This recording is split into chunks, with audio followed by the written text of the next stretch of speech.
Halo Zul, kembali lagi di channel Bermain Jiwa dengan saya, Triandoko. Ini video tutorial olah pernafasan bermain jiwa untuk episode ketiga. Jadi, saya sudah melihat beberapa komentar. Tadinya saya hanya mau buat dalam 2 episode, tapi saya akan tambahkan beberapa tips atau cara supaya kalian lebih bisa optimal nanti dalam olah pernafasannya. Oke, buat kamu yang tertarik meditasi mistik, silahkan kamu subscribe, aktifkan notifikasi, kita belajar lebih banyak dengan pernafasan. Oke, yang pertama adalah saya perhatikan kemarin di tutorial memang saya sampaikan untuk kalian semaksimal mungkin dalam melakukan siklus pernafasannya. Dan ini berat. Berapa sudah berkomentar. Nah, begini saya ingin sampaikan. Yang pertama, kalian sudah mencoba titik maksimalnya. Ini poinnya. Kalau kalian baru mulai, untuk satu bagian saja, bagian pertama, itu masuk ke bagian kedua saja sudah berat. Kalian bisa menyelesaikan gerakan pertama, kedua, sekali jalan, itu sudah bagus. Oke, nah sekarang kalian cari jangan di titik optimal, kurangi sedikit, mungkin 75%-nya, 80% sekitar itu, atau separuhnya dulu. Kalian atur, istilahnya atur langkah dulu. Jadi kalau tadinya gerakan pertama, bagian pertama kalian maksimalkan di 4 siklus itu, kalian cukup coba 75%-nya misalnya. Jadi kalian ukur sendiri kira-kira batas mendekati sebelum kalian maksimal, kalian sambung ke siklus berikutnya. Jadi di hirupan nafas tetap maksimal. Ini di proses menahannya. Sewaktu menahan nafas, menahan dengan nafas 75%. Keluarkan maksimal, kemudian tahan saat kosong tanpa nafas 75%. Nah, usahakan kalian bisa mengulang bagian 1, 2 itu mungkin 2 kali siklus, 2 kali perjalanan, 3 kali perjalanan dengan ukuran tadi 75% sewaktu menahan, baik saat ada nafas maupun saat kosong nafas. Nah, nanti kalian coba lagi dioptimalkan sampai kalian punya titik di mana kalian bisa secara pencapaian bisa optimal, tapi gerakan juga bisa halus, ritme pernafasannya bisa teratur. Nah, ini nanti tinggal kalian biasakan. Oke, jadi ini tipsnya 75%, 50% tingkatkan, 75% kalian variasi. Jadi kadang maksimal full, kadang kalian kurangi. Oke ya. Kemudian saat kemarin mungkin ada yang belum jelas. Nafas masuk semua lewat hidung kalau yang gerakan pertama kedua. Keluar lewat mulut dengan berdesis. Nah, saat menahan nafas, lidah disentuhkan ke bagian atas waktu menahan nafas. Ini yang ingin saya sampaikan. Nah, kalau yang bagian ketiga, tahapan ketiga memang untuk pernafasan gamma kan cuma 2 siklus. Nafas masuk dan keluar. Lakukan cepat.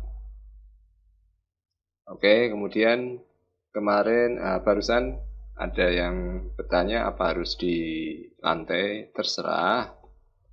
Posisi saya karena saya tidak ada halaman terbuka, saya di ruangan. Kalau kalian ada tempat yang terbuka, bersentuhan langsung dengan tanah, lebih bagus.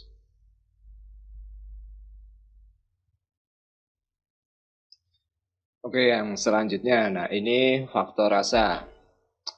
Kemarin yang sudah mencoba di titik optimal, pasti sensasinya adalah bagaimana kamu bergumul untuk mempertahankan nafas supaya tetap bisa sekuatnya menahan.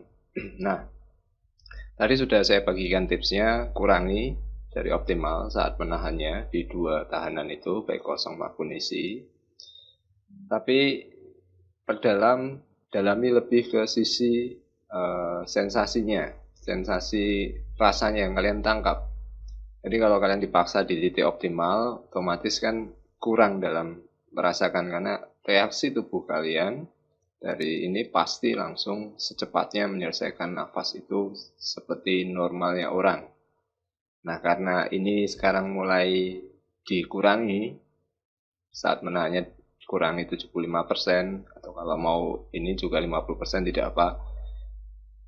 Kalian alihkan di sisi pengaturan gerakan dan ritme pernafasannya sehalus mungkin, kemudian dengan rasa batinnya.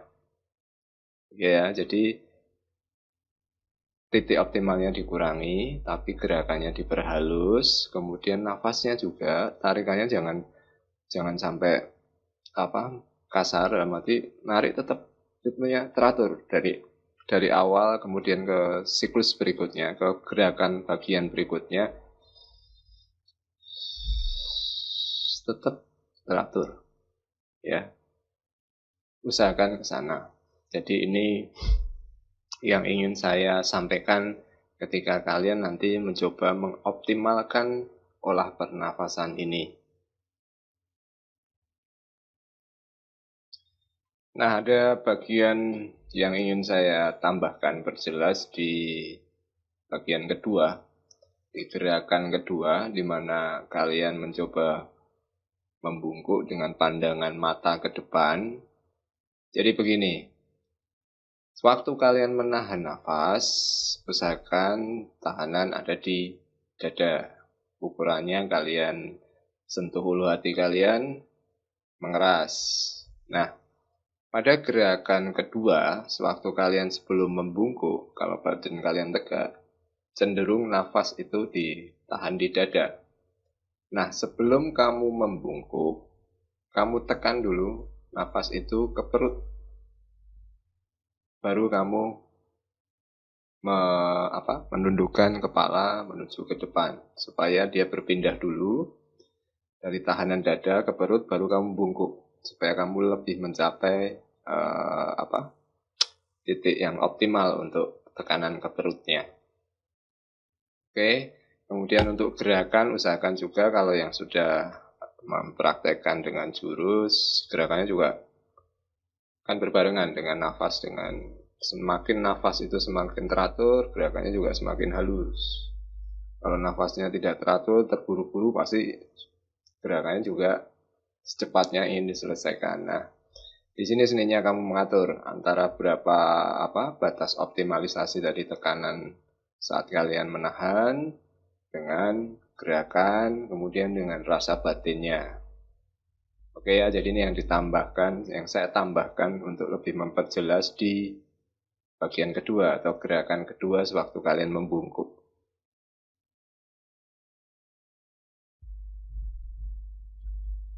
Nah, kemudian saya ingin menambahkan dengan tadi setiap gerakan yang kalian lakukan pada saat kalian mencoba menyelaraskan atau menangkap sensasi rasanya. Kalau kalian ingin menggunakan doa, cari doa yang kalian percaya memiliki kekuatan untuk mendekatkan diri kalian dengan Tuhan. Intinya ke sana. Jadi kalian sebetulnya sewaktu menahan nafas itu belajar pasrah. Bahwa kekuatan Tuhan ada dalam diri kalian. Kalau Tuhan itu kalian temukan dalam diri kalian, kalian tenang. Ketika kalian tenang, nafas juga akan mengikuti. Nah, di situ kan saya katakan pergumulan kita kan mempertahankan nafas itu karena nafas adalah bagian hidup kita. Ketika kamu nanti melakukan tahanan nafas dan kamu tetap bisa tenang dengan berdoa, kamu doakan pada Tuhan bahwa Tuhan adalah kekuatanmu. Hidup matimu itu dalam kekuatan Tuhan. Dan Tuhan selalu dalam dirimu. kamu selalu dalam perlindungan Tuhan. Itu intinya doa yang kamu bisa barengi di sana. Nah, ini terserah. Jadi mau kamu doa menurut agamamu, saya kan kita punya banyak agama, berapa aliran, pilih yang dimana intinya tadi seperti yang saya katakan. Kemudian kalau kamu tidak percaya Tuhan, kamu atheist, tidak masalah. Jadi meditasi mistik ini untuk semuanya. Dalam kita belajar meditasi mistik ini kita mencari tahu, bukan sekedar percaya. Nah, kalau kamu yang misalnya kamu tidak percaya Tuhan, ateis, kamu cukup nyatakan aja bahwa kekuatan dirimu adalah kesadaranmu, kendalimu ada dalam pikiranmu, kamu bukan tubuhmu, pikiranmu juga bukan, ya kan? Kamu cari kekuatannya di situ. Oke. Kemudian kalau kamu tidak mau menggunakan doa atau kalau yang tidak beragama tidak biasa berdoa, tidak masalah. Kamu cukup lakukan saja, kamu sewaktu menahan nafas dalam pergumulan itu tadi, usahakan kamu tersenyum. Jadi ketika kamu menahan nafas tadi, pasti tegang. Nah, kamu cukup tersenyum saja. Itu sudah satu usaha untuk mengontrol mental. Sama sebenarnya seperti kita mengontrol emosi.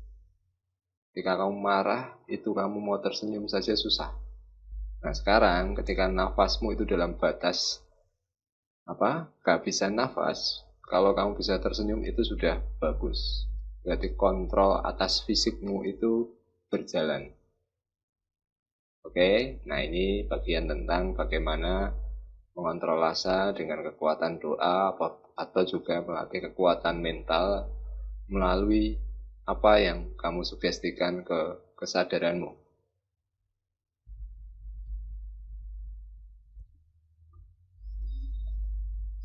Nah, ini saya tambahkan lagi tentang indikator seberapa bagus pencapaian olah nafasmu. Jadi begini, kenapa kemarin pertama kali saya sampaikan seoptimal mungkin. Sekarang baru saya beritahukan titik pengaturan optimalnya. Jadi begini, keberhasilan nanti kalian menghasilkan apa yang saya sebut kemarin, hormon DMT itu ketika kalian dalam batas sangat tertekan karena menahan nafas tadi, kemudian disambung ke bagian ketiga yang pernafasan gamma. Jadi dalam saat kamu tertekan sekali, kamu berusaha mengontrol itu, kemudian kalau sudah maksimal kamu langsung ke bagian atau gerakan ketiga yang pernafasan gamma. Di situ kamu akan mendapatkan kelegaan, seperti mendapat hidup baru. Nah, yang kamu rasakan nanti kan pasti seperti mendapatkan sesuatu yang yang tidak terpisahkan dari dirimu. Jadi justru kenapa waktu awal saya tekan optimal supaya kalian mendapat sensasi ini. Terselamatkan dari sesuatu hal yang tadinya menekan kamu sekali. Nah, ini melahirkan satu kelegaan. Nah, hormon DMT berkaitan dengan ini. Nanti di dalam kepala kalian itu terasa cerah. Jadi biasanya kalau yang sudah menahan seoptimal mungkin pasti langsung keringatnya keluar semua. Kemudian serasa matanya segar. Tadinya ngantuk mungkin langsung terbuka matanya. Nah, ini nanti membuat kamu dalam kondisi yang bagus untuk bermeditasi. Karena seperti dalam kondisi yang bugar. Nah, ini kenapa saya biasa jadikan ini satu paket dengan awalan saya bermeditasi. Tapi nanti kamu seperti yang saya sampaikan, kamu tinggal atur sendiri karena mengukur energi, nanti kamu semakin peka, kamu bisa mengetahui ini. Dan mungkin nanti di video selanjutnya saya berikan sedikit indikator kelebihan atau kekurangan energinya. Oke, jadi kalian intinya sesuaikan sendiri antara gerakan fisik, ritme nafas, kontrol kendali mental pikiran kalian, supaya kalian menemukan semua berjalan secara serasi, harmoni, ya kan? Nafasnya bisa halus, ya kan? Gerakannya bisa halus juga, kendalinya juga tidak tegang, santai, tenangnya itu tadi, di kendali mentalnya tadi, itu juga bisa kalian dapatkan. Oke, ini saja yang saya katakan. Mungkin nanti kalau ada apa yang masih belum jelas, saya akan tambahkan di video berikutnya. Oke ya, jadi ini video episode ketiga. Semoga kalian menangkap apa yang telah saya sampaikan di video sebelumnya. Kalian coba semaksimal mungkin mendapatkan ritme pernapasan kalian, karena ini nanti dasar kita belajar metafisik. Sampai jumpa di video selanjutnya. Selamat bermeditasi, selamat bermain jiwa.